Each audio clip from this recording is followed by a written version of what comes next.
is out here, Jagos. Even less than a few minutes, maybe 60 seconds. That's where we'll bar park it. Blue Hens taking on St. John's. St. John's, I knew the mascot for them is... I always like having the mascot names, you know? Yeah, I mean, it's nice to just kind of call them by their nicknames. I'm not sure what St. John's is, but they Storm, are right? almost is scored on first there. There was a great shot by Delaware to start things off. So the Red Storm, that's what they are so far. Coming in from the middle, a lot of back and forth play right here. Delaware kind of getting a couple opportunities right there, but nothing doing so far. St. John's with the first strike here. Primal with a nice bouncer from the left side as University of Delaware is taken unawares. Yeah, and I mean, Delaware, they just started very aggressively off of the get-go, but then St. John's somehow is able to get a great counterattack. They get a great aerial shot that goes all the way across the field. And from there, when you play too aggressive, when you play too forward, that's what happens to Delaware. They're getting punished for their positioning early on. Absolutely. Running through players here, typical lineup from both squads. If you're at all formal or with either of these teams, then shouldn't really be too much surprise-wise. Grau, big heavy hitter for the side of the University of Delaware, and that is why. Getting everything done himself right there for a tie-up shot from the University of Delaware. Yeah, I mean, Delaware, was so close to taking the first goal here. Obviously, they did give up the first one instead, but here they do the exact same thing. Take the ball right off the kickoff. They run it very aggressively, and they're catching St. John's a little bit off guard. I think St. John's has to be a bit quicker on the draw, a bit quicker on their rotations, and they might have a chance here. I mean, it is just a 1-1 series, so it's practically 0-0.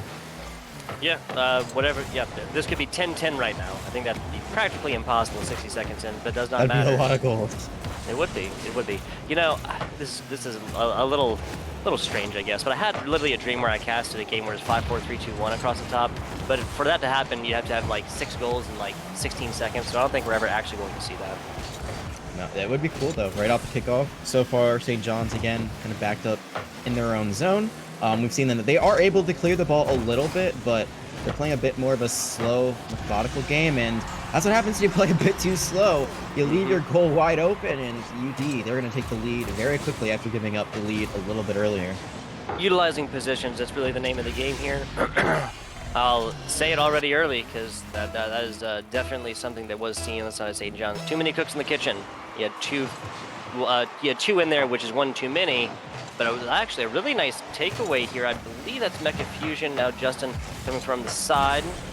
A lot of middle play as, again, University of Delaware kind of do the same kind of thing. Get a lot of people in the middle, but have a lot more success doing it. The second pounce from Rain right there. Grau helps him out. Slam action right into the left side. And just look at this. A great pass. It actually gets bumped by one of the St. John's players, but the follow-up is just amazingly perfect there from Grau, able to be there at the right place, the right time. He's able to nudge it in. That's all you need. Sometimes you don't have to go for those amazing fadeaway shots from across the field. You just got to have a player that's there to back up with you, who's running it down with you, and they're able to get it. But now St. John's, they're finally able to move it to the other side of the field. Yes, sir. I was tearing my hair out over this. Rain might be playing under the a different tag. Might be the usual name of Kindle, but that is generally the player going to be playing on the side of the University of Delaware. I knew something was kind of throwing me off there. Just in time, Mecha Fusion and Primal, typical lineup from your St. John's University Rocket League squad. About halftime now, tripling up as everybody goes up top and misses this one. Now over the side. Yeah, that's actually a pretty smart play. That was Vixer who realized he was not going to be able to do anything with it, and then rounds around, lets them play with it for a minute, and then takes the ball away. This is very familiar to the last goal that we just saw. I mean, it's just put up in the air this time. No one on the side of St. John's gets any piece of it, but you see that Delaware, they have that teamwork, they have that synergy, and that's why they've been so dominant over the course of EGFC this season. It's just astounding, and they're playing very fast-paced, and St. John's doesn't really know how to catch up with it so far. They are moving the ball. I mean, you see right now, it is on the other side of the field. It is University of Delaware's zone, but the follow-up isn't there. So once the ball is just tackled out of someone's hands, or I guess out of their wheels in this instance, they just lose all momentum. Yeah, momentum and like just that forward progress is so big in Rocket League. A huge takeaway here as Rain comes from the side. A half-hearted, but it's going to be enough from Primal. Grau coming in with a nice roller to the corner, but isn't going to be enough again. Rain comes from the very, very slow play from the bottom. The low and Oh, slow blow is going to go in today. Primal again with another attempted offense. He's just been all over this ball with sticky hands, sticky bumpers. I'm not sure what the allegory would be there. And then Vixen does the same exact thing from the other side. Takes this, and this ball doesn't leave, what, 2 car lengths of him for a while. he just walks it in, just escorts the ball to Yep. protect the president, just getting them to the objective. And there, that ball goes all the way into the goal. And there was a great opportunity there for St. John's to take one back, but just in time, unfortunately, not living up to their namesake there. It was not quick enough to get to the ball. I mean, it went right off of Delaware's goal, right off the edge of it. And then after that, again, it's like they're not quick enough, and then they just are punished for it later on. It's exactly what happened to Delaware very early on in the game, why they gave up that first goal, is they were too aggressive. But the speed they've been playing with for the rest of the game has been immaculate. There's nothing really that St. John's can do right now. A fantastic redirect from Rain to Grau. It gets a little bit out of hand and now taken away. St. John's on the attack for the time being. That's going to be halted dead in those tracks by a high-flying, big explosive offensive play. Just in time over the side, trying to cut corners on this. I believe that's Rain that got up under this one and away. Corner play back to it. Just in time trying to set up on the other side. That's an attempted pass, not going to happen, not in Vix's field. Not in half court at least. Rest of Delaware trying to get this going on offense, back to the corner, and that's going to be blocked away for the time being. Redirect to the other corner, so St. John's actually spending a lot of time on offense here, Jag. Yeah, and I mean, that's why they're up, right? They just had the ball in the position for so much longer than St. John's, but now there is a chance for a counterattack. I don't think it's going to be possible to get 4 goals to tie this up in 16 seconds, but I always say this. You get one extra goal at the very end, like that one. Oh, a great save there by Rain to stop it, but a goal like that, you get some offense going. You could come back out swinging in the second match of this first of 3 or best of 5 series. Unfortunately, you give one up on the counterattack with only 3 seconds left, so the score is going to be a little bit better for University of Delaware. But you're seeing St. John's. I mean, they're not necessarily, just playing in their zone the entire time, which is good. They are getting some attack done, but Delaware, they're just so good at passing. They're so good at following up on each other's plays, and I'd love to see that from St. John's. Right now, it seems like it's a bit too individualistic for them to be able to compete against Delaware. That's fair. No, that's really fair. A lot of the individual plays, one-on-ones, I mean, they're way more obvious, like in some of your first-person shooters, especially like your squad-based first-person shooters, your Overwatches and whatnot, especially when that's like the main role. But Rocket League is beautiful and different in that there's not really no positions. It's always just the closest man to these balls. And at the end of the day, what that means is you have to have 3 very well-rounded players. Now, I do believe at this point we're going to try and get a couple of those names fixed, and we're going to come back to it in just a minute. Jack, did you have anything else for the good people before we go to a very, very short break? Yeah, just one thing to note is, I mean, you see the teamwork there, how well Delaware's playing.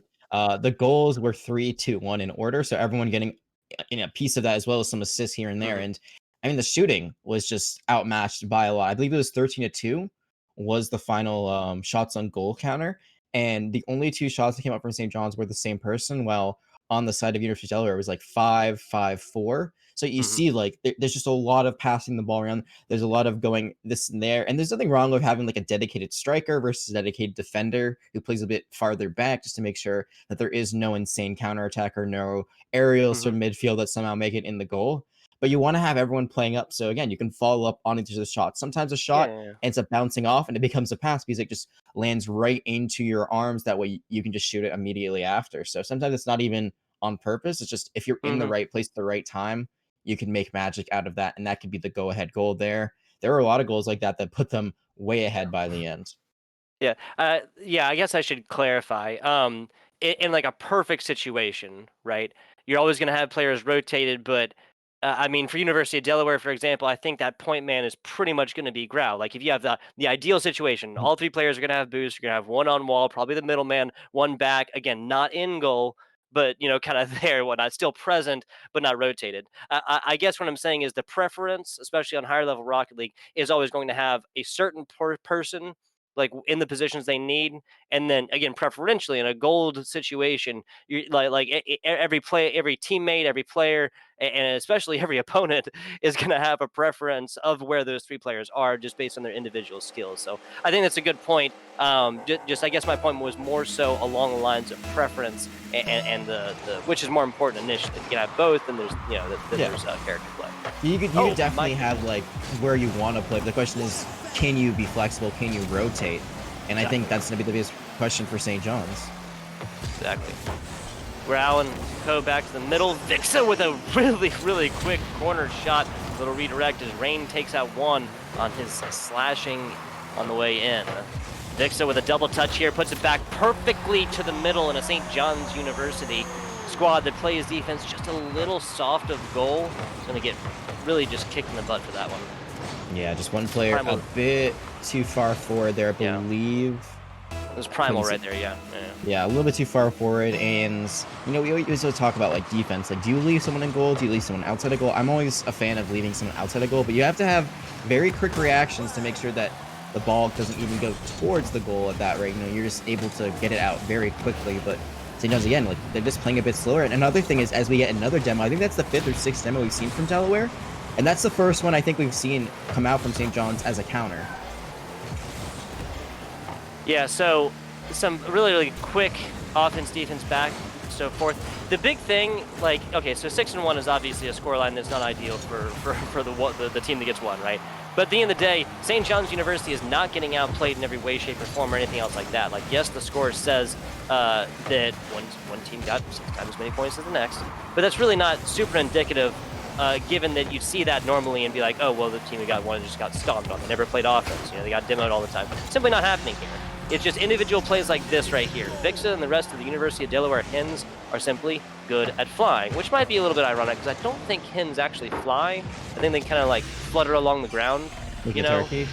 Like yeah, exactly. Not really sure. Not really sure on that one actually. Not up to date on my hen genealogy. But I think there is like an example of like the individual skill is great for Delaware, but they're still great for teams. And I mean, this might be another example here. So the Lux replay, but way too far forward. The second one, I mean, I think Grau had a perfect opportunity, but then just left it up for Vixa. There, that time, Rain. Grau was there to possibly hit it, but Rain actually followed through on their own, deflection off the crossbar. You see, but they're making opportunities for each other. Exactly. And that's so big. And I think the other thing is, like, with the demos, the point I was trying to get to a bit earlier was that they're just playing so aggressively, and they're not afraid to throw them out there. And St. John's, again, I think they've only done it once. I'm sure Twitch chat will correct me if I'm wrong, but it's putting them way behind because of that, and that's just a great aerial dribble there to get them. I mean, Delaware's running away right now at the second matchup in this series. Yeah, 100%. 100%. A couple of these have been the result of, again, just it's the death by 1,000 cuts, right? It's not like blatant, obvious mistakes that St. John's are making, or just one player person who's not doing his due diligence or whatever. What it is honestly, it's a perfect example of the not the 4th but the 3rd goal. Rain and Grau come up and they realize, like, just the way the ball is coming, the angles and whatnot, they realize that there's no harm in putting 2 players right there because that literally doubles your opportunities of making a goal. Especially with where Defender was with just a little bit off position and no momentum behind him. Really, just literally doubling up on opportunities as they come in. And that's another opportunity right there. That's going to be Vixa getting another goal, and that's the hat trick, I believe, right there. So already, yeah, we'll flash up the stats here in just a second and give an update based on what players have goals-wise, shots-wise, and more. 250 or so. Game's not done for, but come back at 5 points would be decently hard no matter who you are, even though St. John's is a great team. Yeah, I mean, again, like you said, they haven't been completely outplayed in every facet. I just think, again, it's like the pace of the game, as now Delaware gets 6 goals. So same scoreline, -1 from the last game. I mean, you see there, like, look at how the ball is being spread around again. The shots are pretty even. The assists are pretty even. The goals are a little bit skewed towards Vixa once again. But, like, it's just, they're just all around playing as a unit, and St. John's, they just don't know what to do. They're being overwhelmed, but here it might be a chance to get one back. Yeah, so the attempts by St. John's have frequently been kind of solo missions as well. You love to see it, literally, when you see a single player doing everything in a bag of chips himself. especially when it's high flying and really, really close to what you're looking at closer to goal. But at the end of the day, the opportunities by St. John's are more often being squandered, especially when it's super close. Grau had an opportunity there, no redirect as much. Again, like, there's a chance for Delaware to even get up a little bit more, get more. But yeah, I mean, there's opportunities for St. John's, right? They're running it down the field. It's just, I think it's something we touched about during the break and as well as a bit in the first match of the series, is that once they get it in and they miss that first shot, where is the rest of the team to try to follow up and get something going there? And well, that would have been an amazing shot if they'd get that in. But then they get put back into their end of the field, and then they're kind of stuck there until a goal eventually gets scored. Is kind of in the tail of the tape here. Yeah, well, we talk about resources in esports.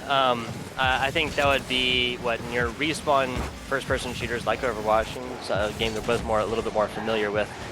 You'd look at resources as just strict time. Actually, I guess pretty much every single esport. Like this is an interesting opinion, an interesting point. So I'm like thinking about it. Time is a resource in Rocket League until you hit overtime, and then it's literally just pretty much just based on men you have on the field, whoever's not demolished at the time, and then your boost resource, right? Like the small ones give you 12, and then big ones give you 100.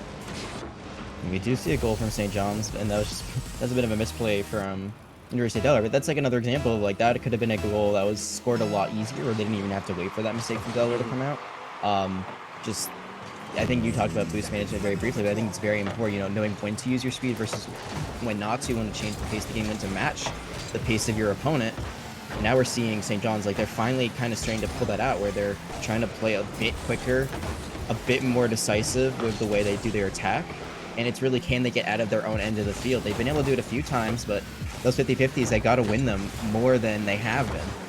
It's back to that individualistic 1v1 play styles. I don't think I did that vocal well enough. But, again, those are just more down to straight mechanics. And when it's down to a single player, especially when it's like the result is not a goal in individual play, the result is more frequently Delaware players coming out again with simply more boosts. Like that's where we've been connecting this conversation all the way through, because again, like Delaware players, high flying and just get more done with less boost. If I had to say there's one biggest difference in this game between these two teams, that would be it right there, because there's been multiple times when St. John's players aren't there as well. We've mentioned that a little bit on offense, and frequently that's because everybody's boost starved.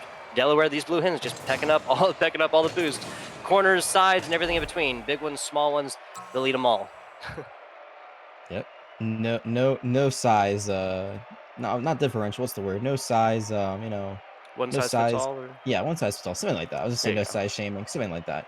It doesn't matter. They'll try to get it done regardless. They'll try to find a way, but it's just another clean victory. It's the exact same scoreline as the first one, and the shots are a bit more in St. John's favor. So I think that's the biggest thing. We always talk about improving throughout a series or throughout a match that you're not on the winning side of just yet, but there we see a little bit more attack, a little bit more synergy. Unfortunately, still only one goal on the side for St. John's, but I think there are quite a few more opportunities there, especially at the very end, to get like that score to like 2 or 3. No, I hear you. Definitely, I wouldn't be surprised if we saw something similar in game number 3, but the simple difference is literally what you just said. The numbers of First St. John's going in from game 1 to game 2 just spell an entirely different narrative there, and a team that's a little bit more comfortable. And again, they have learned a lot about the Blue Hens going from game 1 into game 2. Now, this is the best of 5. This is the last opportunity for the St. John's squad to come through and reverse this around. At this point, it would require the full reverse sweep, but it's still anybody's game. 5 minutes, nobody scored, all the time in the world. Absolutely, all the time in the world, indeed. And I think the biggest thing is they just have to get off to a hot start. I mean, they started that first match of the series very well, and they got that first goal, and then it was kind of all downhill from there, where they really were just stuck in their own end of the field defending. They've already started to get a bit of an attack, and the question is, can they clear it out? And what happens after they clear it out? Is there going to be anyone to follow up with it? Offenses from both squads. I mean, yeah, I'll say it.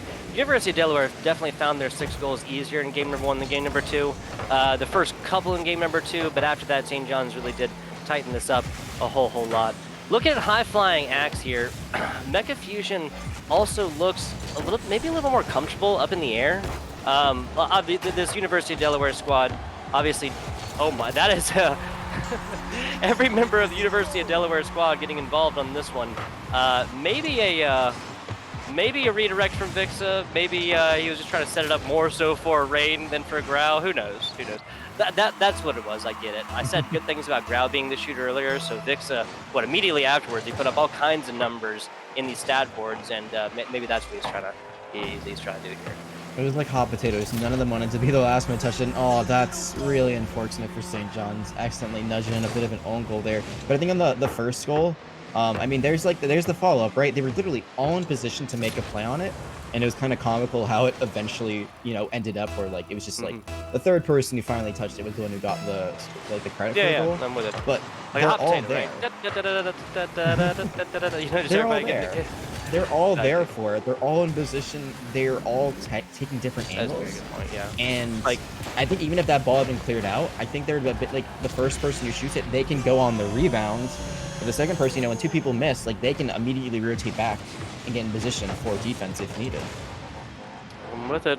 It's a very good point. The takeaway from that, even from the redirect, is that the University of Delaware members, everyone was within touching distance of a very, very close ball to the goal.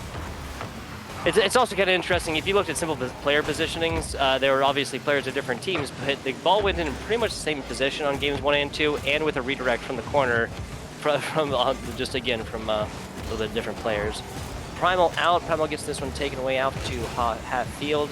Offense for the Hens start again. It's just the same thing right now. Talk about they go too far forward. There isn't enough speed to get back.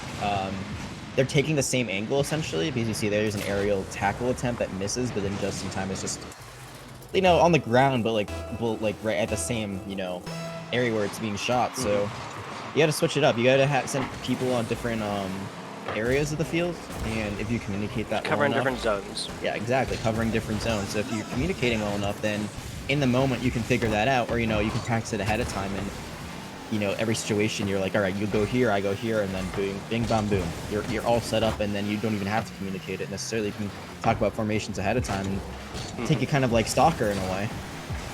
Yeah, I was gonna say, I mean, the simple act of going for more like zone defenses and stuff, I mean, that's American football in and of itself all day long.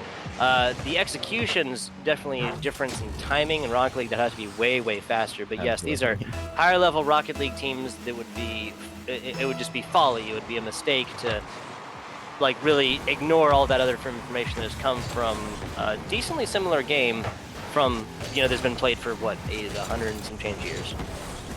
It's been around for a very, very long time. Not as fast. Maybe one day we will see with cars in real life, but for now, the good thing for St. John's is they have again got on the board. So none of these matches in this series, they've been shut out.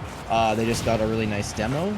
So see if they can make something out of it. Immediately it's traded back, so I don't think they can. But with that goal, I was going to say, like, the script writers, they want to have their perfect story, right? So I'm assuming Delaware is going to get one more, and that's going to be the end of the series. Maybe they'll try to do more later on. I know teams when they're ahead, kind of stop scoring at some point because it just extends the amount of the series because of those replays. But they might just want to kind of run it up. I mean, Delaware, they know that they're a great team. They know that they're at the top of this league right now. So you can flex a little bit, or you can just slow it down and then play keep away for the rest of this match. Yeah, nothing shabby about 6-1, 6-1, and now 5-1 by any means. Padding stats is not going to be exactly on their list of things to do, especially when they're putting up scores like this against a lot of different teams. Just cutting it simple as I can. Reporting the weather. University of Delaware is one of 3 teams tied at the best record right now from the Eastern Conference, University of Delaware. Those other teams are UTA, there's University of Texas, Arlington, also with that same, and then Seton Hall, yes, as well. The Beast from the Big East right there. Seton Hall we'll also see in next game as well. Yeah, Seton Hall, and talking about other teams, Seton Hall actually lost to UTA 2 weeks ago, I believe, and then they've got a bit of a bye last week, so I'm sure Seton Hall will want a bit of revenge after that. But UTA also one of the best teams there. But I was going to say, looks like we might get our 7-1 eventually. I want to see the 6-1 just so it's consistent. I'm with it. I'm with it. It's just a great story, right? Every chapter is basically the same. It's a little bit different about how we got there because, like you said, I feel like St. John's really came to life the most in that second game of the series, and they Yep. showed some life here. And again, they still have gotten a goal. I think the biggest thing is like they didn't get shut out, right? You never want to get shut out. You always want to at least get something on the scoreboard Oh, eventually. exactly. No So, goose eggs here. No goose eggs exactly. here. Yeah, they've got something to, you know, carry themselves on to the next matchup next week. Exactly. Speaking of, I believe we have a schedule here for the old St. John's squad. Yes, here we go. Let me. Oh, nope, that's from last year. Darn it. Here we go. I'm getting up there. There it is. But this is 224. St. John's next week, excuse me, is playing. No, that's San Jose. It's still a J though. St. John's is playing Quinnipiac. Okay, so St. John's, again, the team coming in from the Big East, playing against Quinnipiac, that is coming in from the MAAC. So another cross-divisional matchup there for next week for the St. John's squad. University of Delaware, checking this out. What's up? Quinnipiac. We're gonna see them next. So you know, exactly. These are, you know, Quinnipiac. They might be watching this right now in St. John's. They might be able to watch this afterwards and kind of prepare themselves. I remember one thing that I was told during an interview last week. Oh, it's 7-1, so no more script. But is that when they're playing teams for the first time, that first matchup is really like a do-si-do. Because you're trying to figure out like what their style is, and then once you see that first matchup, regardless of the result, then you can kind of adjust for the rest of the series. So it's gonna be really interesting, you know, if that translates in just watching a team versus playing them. Yeah, 100%. Even seasoned pros can watch, but just given camera angles and more, obviously way easier to play just based on. I mean, there's just so much that you learn from positioning, really, which is basically what you were saying. But yeah, so 7-1 going to be our score line for game number 3. 6-1, 6-1 score line for game number 1 and 2 for the side of Delaware. What I can guarantee you, though, Juke, or it's not Juke as a producer, you're Jag, excuse me. But I can guarantee you, Jag, well, Juke as well, he can hear me. But Jag, next week, University of Delaware playing UTA. There will be a winner, there will be a loser, and I would be fraught to try to predict which of those two teams will go down next week. All I can guarantee you is there will be fireworks and it'll be quite a show. I mean, I think that's going to be like the top matchup to watch. We've already seen UTA defeat Seton Hall. And that was one of the other top teams. They're still a top team, by the way, just after, you know, that one extra loss. Still at the top, but all of them have lost one at least. You know, and it's literally gone around like a little, like literally a paper scissors rock. You know, like Seton Hall, like you said, beat UTA, UTA beat Delaware, Delaware beat Seton Hall, I believe. Or no, the other way around. You understand what I'm saying? Like literally, like they've all the paper scissors rock match all the way through there. Yes, exactly. But I think that after this one, because UTA did beat Seton Hall last time, I think this matchup is like gonna be the decisive one to find that true number 1 team by the schedule. So like that's like what they're playing for right now. Obviously, there's still playoffs, so being the number 1 seed coming out of the regular season, it's not the end all be all. But knowing that you are at the top of the mountain, at least for now, I mean, that's such a big confidence and momentum boost. And regardless of who wins, it's just going to be an amazing top level game all around. Oh, yes. Oh, yeah. 100%. 100%. It'll be a hype stream for sure. Honestly, I really hope that I'll be one of the ones covering it. But how interesting would it be now, right? Now that we're in the spring split, if it like the paper scissors rock like reverse, you know, and then so the team that they beat them last time went the other way and then just went like all the way reverse all the way back around, right? We're in week 11 now, which means we're about 1 week shy of 75% through our full EGFC season. But I'm FBI Tugboat with my man Jag, and I think we're gonna go to a short break before we go on to the Seton Hall Quinnipiac squad. Does that sound good? Sounds good to me. Let's take a break. There you go. We'll be back with you guys in just a minute.